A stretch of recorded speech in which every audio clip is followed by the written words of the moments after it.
Election ನಲ್ಲಿ ಸೋತಾಗ DCM ಮಾಡಿದಂತಹ ಭಾರತೀಯ ಜನತಾ ಪಾರ್ಟಿಯನ್ನ ತೊರೆದು ಕಾಂಗ್ರೆಸ್ ಪಕ್ಷಕ್ಕೆ ಹೋದಂತದ್ದು ನಿಮಗೆ ಗೊತ್ತೇ ಇದೆ. ಅಥಣಿ ಶಾಸಕ ಲಕ್ಷ್ಮಣ್ ಸವದಿ ಅವರು. ಲಕ್ಷ್ಮಣ್ ಸವದಿ ಅವರು ಬಿಜೆಪಿಯನ್ನ ತೊರೆದು ಕಾಂಗ್ರೆಸ್ಗೆ ಹೋಗ್ತಾರೆ. ಕಾಂಗ್ರೆಸ್ ನಲ್ಲಿ ಬಹಳ ಗೌರವದಿಂದ ನಡೆಸ್ಕೊಳ್ತೀವಿ, ಬಹಳ ಗೌರವತೆಯಿಂದ ನಿಮ್ಮನ್ನು ನಡೆಸ್ಕೊಳ್ತೀವಿ, ಬಹಳ ಉತ್ತಮ ಸ್ಥಾನಮಾನಗಳನ್ನು ಕೊಡ್ತೇವೆ, ಬಹಳ ಗೌರವದಿಂದ ನಿಮ್ಮನ್ನ ಗೌರವಿಸ್ತೀವಿ ಅಂದಂತಹ ಕಾಂಗ್ರೆಸ್ ಪಾರ್ಟಿ ಇವತ್ತು ಯಾವುದೇ ಗೌರವ ಇಲ್ಲದೆ ಲಕ್ಷ್ಮಣ್ ಸವದಿ ಅವರನ್ನ ದೂರ ಇಟ್ಟಿದೆ. ಕಾಂಗ್ರೆಸ್ ಹೈಕಮಾಂಡ್ ಹಾಗೂ ಈ ಮುಖ್ಯಮಂತ್ರಿಯ ಸಂಪುಟ ಸಭೆಗಳು ಕೂಡ ಲಕ್ಷ್ಮಣ್ ಸವದಿ ಅವರನ್ನ ದೂರ ಇಟ್ಟಿದೆ.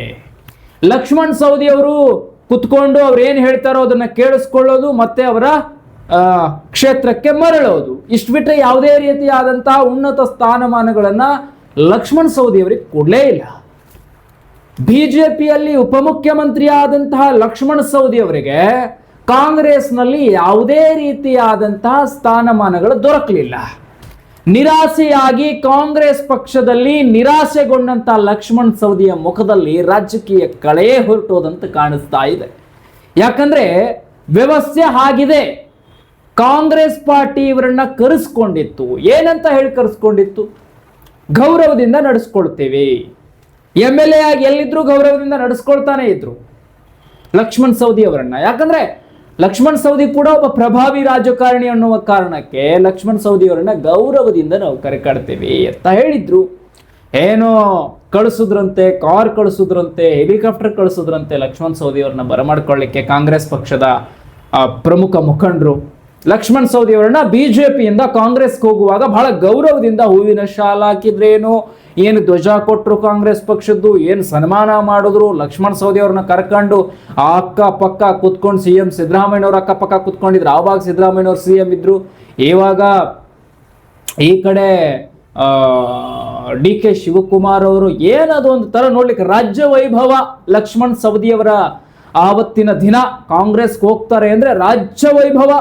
ಕರ್ಕೊಂಡ್ರು ಗೌರವದಿಂದ. ಲಕ್ಷ್ಮಣ್ ಸವದಿ ಕೂಡ ಅನ್ಕೊಂಡ್ರು, ಇನ್ನೇನು ಬಿಡಿ ಕಾಂಗ್ರೆಸ್ ಪಾರ್ಟಿಗೆ ಬಂದುಬಿಟ್ಟೆ, ಇನ್ನೇನು ಅಧಿಕಾರವೋ ಅಧಿಕಾರ, ಇನ್ನೇನು ಕೈ ಚಳಕ ಅನ್ಕೊಂಡು ಬಂದ್ರು ಲಕ್ಷ್ಮಣ್ ಸವದಿ ಅವರು. ಇವತ್ತು ನೋಡಿ, ಸಿದ್ದರಾಮಯ್ಯನವರ ಸಂಪುಟ ಸಭೆಗಳಲ್ಲಾಗಿರಲಿ ಸುಮ್ಮನೆ ಕುತ್ಕೊಂಡು ಎದ್ದು ಬರೋದು, DK ಶಿವಕುಮಾರ್ ಅವರ ಸಂಪುಟ ಸಭೆಗಳಲ್ಲೂ ಕೂಡ ಸುಮ್ಮನೆ ಕುತ್ಕೊಂಡು ಎದ್ದು ಬರೋದು. ಲಕ್ಷ್ಮಣ್ ಸವದಿ ಅವರಿಗೆ ಯಾವುದೇ ರೀತಿಯಾದಂತಹ ಗೌರವ ಸ್ಥಾನಮಾನಗಳೇ ಇಲ್ಲ. ಅಲ್ಲಿದಲ್ಲೇ MB ಪಾಟೀಲ್ ಅವರು ನೋಡಿ ಪ್ರಿಯಾಂಕಾ ಖರ್ಗೆಗೆ ಅವ್ರಿಗೆ ಕೊಟ್ಟರು. ಪ್ರಿಯಾಂಕಾ ಖರ್ಗೆ ಅವರಿಗೆ ಸಚಿವ ಸ್ಥಾನಗಳನ್ನು ಕೊಟ್ಟರು. ಲಕ್ಷ್ಮಣ್ ಸವದಿ ಏನು ಕಡಿಮೆನಾ? ಲಕ್ಷ್ಮಣ್ ಸವದಿ ಅವ್ರೇನು ಕಡಿಮೆನಾ? ಲಕ್ಷ್ಮಣ್ ಸವದಿ ಅಂದ್ರೆ ಏನಂತ ಅನ್ಕೊಂಡಿದ್ದೀರಿ ನೀವು? ರಾಜಕೀಯ ವಾತಾವರಣದಲ್ಲಿ ಈ 17 ಶಾಸಕರನ್ನ ಕರ್ಕೊಂಡು ರಮೇಶ್ ಜಾರಕಿಹೊಳಿ ಅವರು ಬಿಜೆಪಿಗೆ ಬರಬೇಕಾದ್ರೆ ಆ 17 ಶಾಸಕರನ್ನ ಕರ್ಕೊಂಡು ದೆಹಲಿಗೆ ಹೋಗಿದ್ದಂತ ಶಾಸಕನೇ ಲಕ್ಷ್ಮಣ್ ಸವದಿ. ಅದಕ್ಕೆ ಅರ್ಹನು ನೀನು ಅಂತ ಹೇಳಿ ಕರ್ಕೊಂಡಿದ್ರಂತೆ. ಕರೆಸ್ಕೊಂಡು 17 ಶಾಸಕರನ್ನ ಲಕ್ಷ್ಮಣ್ ಸವದಿ ಅವರ ಕೈವಶದಲ್ಲಿ ಇಟ್ಟಿದ್ರು ಆವತ್ತು. ಅಂಥ ಪ್ರಬುದ್ಧಶಾಲಿ ಲಕ್ಷ್ಮಣ ಸವದಿ ಅಂತ ಹೇಳಿ ಬಿಜೆಪಿ ಕೂಡ ಅವರನ್ನ ಉಪಮುಖ್ಯಮಂತ್ರಿ ಮಾಡಿತ್ತು. ಎಲ್ಲೋ ಒಂದು ಪ್ರೀಡಲ್ಲಿ ಅವರಿಗೆ ಟಿಕೆಟ್ ಕೊಡ್ಲಿಲ್ಲ ಅಂತ ಲಕ್ಷ್ಮಣ್ ಸವದಿ ಅವರು ಕಾಂಗ್ರೆಸ್ಗೆ ಹೋಗಿ ಎಡ್ಕೊಂಡು ಬಿಟ್ರ. ತಮ್ಮ ರಾಜಕೀಯದ ಕಾಲಿನ ಮೇಲೆ ತಾವೇ ಕಲ್ಲು ಎತ್ತಾಕೊಂಡ್ರ ಅನ್ನೋದು ಈಗ ಲಕ್ಷ್ಮಣ್ ಸವದಿ ಅವರಿಗೆ ಗೊತ್ತಾಗ್ತಾ ಇದೆಯಾ ಅಥವಾ ಅವರ ಬೆಂಬಲಿಗರಿಗೆ ಗೊತ್ತಾಗ್ತಾ ಇದೆಯಾ ಅನ್ನುವಂತಹ ಪ್ರಶ್ನೆಗಳು ಹುಟ್ಕೊಳ್ತಾ ಇದೆ. ಯಾಕಂತಂದ್ರೆ ಯಾವಾಗ ಲಕ್ಷ್ಮಣ್ ಸವದಿ ಅವರು ನಿರಾಸೆಗೊಂಡ್ರು, ಲಕ್ಷ್ಮಣ್ ಸವದಿ ಅವರು ಬಹಳಷ್ಟು ಆಸೆ ಆಕಾಂಕ್ಷೆಗಳನ್ನ ಇಟ್ಕೊಂಡೇ ಇರ್ತಾರೆ. ಪ್ರತಿಯೊಬ್ಬ ಶಾಸಕರಲ್ಲೂ ಆಸೆ ಆಕಾಂಕ್ಷೆಗಳು ಇಟ್ಕೊಂಡೆ, ನನಗಿಲ್ಲ, ನನಗೆ ಆ ಮಂತ್ರಿ ಸ್ಥಾನ ನನಗೆ ಆಸೆ ಇಲ್ಲ, ಈ ಮಂತ್ರಿ ಸ್ಥಾನ ನನಗೆ ಆಸೆ ಇಲ್ಲ ಅಂತ ಯಾರು ಬೇಕಾದ್ರೂ ಹೇಳಬಹುದು. ಆದ್ರೆ ರಾಜಕೀಯ ಅಂದಾಗ ಅಧಿಕಾರದ ದಾಹ, ಅಧಿಕಾರದ ಆಸೆ ಪ್ರತಿಯೊಬ್ಬರಿಗೂ ಇರುತ್ತೆ. ಅದು ಸಹಜವಾಗಿರತಕ್ಕಂತಹ ಪ್ರಕ್ರಿಯೆ ಕೂಡ ಆಗಿದೆ. ಹಾಗಾಗಿ ಲಕ್ಷ್ಮಣ್ ಸವದಿ ಅವ್ರಿಗೂ ಎಲ್ಲೋ ಒಂದು ಕಡೆ DK ಶಿವಕುಮಾರ್ ಅವರ ನಂತರ ಏನು ಮುಖ್ಯಮಂತ್ರಿ ಆದ್ರೆ, DK ಶಿವಕುಮಾರ್ ಮುಖ್ಯಮಂತ್ರಿ ಆದ ತಕ್ಷಣ ನನಗೂ ಕೂಡ ಒಳ್ಳೆಯ ಕಾಲ ಬರುತ್ತೆ, ಯಾವುದಾದ್ರೂ ಒಂದು ಹುದ್ದೆ ಸಿಗುತ್ತೆ, ಸಚಿವ ಸ್ಥಾನನೋ ಮಂತ್ರಿ ಸ್ಥಾನ ಏನಾದ್ರೂ ಸಿಗತ್ತೆ ಅಂತ ಲಕ್ಷ್ಮಣ್ ಸವದಿ ಕಾಯ್ತಾ ಇದ್ರು. ಆದ್ರೆ ಯಾವುದೂ ಕೂಡ ಇಲ್ಲ. ಕೊನೆಯದಾಗಿ MLA ಒಂದು ಕ್ಷೇತ್ರದ ಶಾಸಕ. ಇನ್ನು ಲಕ್ಷ್ಮಣ್ ಸವದಿ ಅವರು ಬಿಜೆಪಿಯನ್ನ ತೊರಿಬೇಕಾದ್ರೆ ಬಹಳ ದೊಡ್ಡ ಮಟ್ಟದಲ್ಲಿ ಬಿಜೆಪಿ ಬಗ್ಗೆ ಲಕ್ಷ್ಮಣ್ ಸವದಿ ಅವರು ಮಾತಾಡಿದ್ರು. ನರೇಂದ್ರ ಮೋದಿಜಿ ಅವ್ರ ಬಗ್ಗೆ ಏನೇನೋ ಮಾತಾಡಿದ್ರು. ಈ ಕಡೆ ಯಡಿಯೂರಪ್ಪನವ್ರ ಬಗ್ಗೆ ಏನೇನೋ ಮಾತಾಡಿದ್ರು. ಬಿಜೆಪಿಯಿಂದ ಕಂಪ್ಲೀಟ್ ಆಗಿ ಹೊರಗಡೆ ಬಂದ್ಬಿಟ್ರು. ಇನ್ನೇನು ಕಾಂಗ್ರೆಸ್ನಲ್ಲಿ ಉತ್ತಮ ಭವಿಷ್ಯ ಇದೆ ಅಂತ ಲಕ್ಷ್ಮಣ್ ಸವದಿ ಅವರು ಈ ರೀತಿ ಅನ್ಕೊಂಡು ಬಿಜೆಪಿಯನ್ನು ತೊರೆದು ಕಾಂಗ್ರೆಸ್ಗೆ ಬಂದಂಥ ಟೈಮಿಂಗ್ನಲ್ಲಿ ಇವತ್ತು ಕಾಂಗ್ರೆಸ್ನಲ್ಲಿ ಪರಿಸ್ಥಿತಿ ಹೇಗಿದೆ ನೋಡಿ.